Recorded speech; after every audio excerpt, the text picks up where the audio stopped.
দেখেন আমরা কত রোদ্রে কাজ করি। এই যে এত রোদ, মানে পাড়া দেওয়া যাচ্ছে না, যে অবস্থা, যে গরম, ঠিক আছে। এই এত রোদ্রে কাজ করে যদি আমরা টাকা পয়সা ঠিক মতো না পাই, হ্যাঁ, কারণ যে দেখেন কিছু কিছু মালিক আছে, সব মালিকের কথা বলতেছি না, কিছু কিছু মালিক আছে ইট কেনার টাকা হয়, বালি কেনার টাকা হয়, রড কেনার টাকা হয়, সিমেন্ট কেনার টাকা হয়, ঠিক আছে।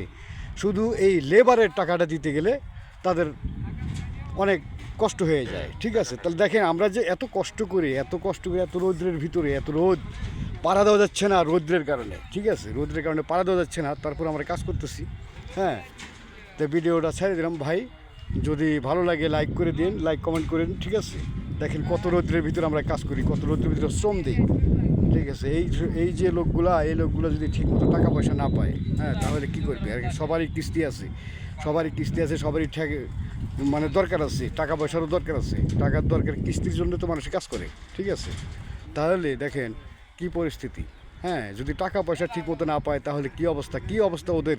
শুধু এই টাকা, এই কর্ম করেই ওরা জীবিকা নির্ভর করে, হ্যাঁ, সেই কর্ম করেই জীবিকা নির্ভর করে। এখন জীবিকা নির্ভরের সময় যদি টাকা না পায়, ঠিক আছে, তাহলে কি অবস্থা হবে আপনারা ভেবেচিন্তে বলেন আমাকে, ওকে।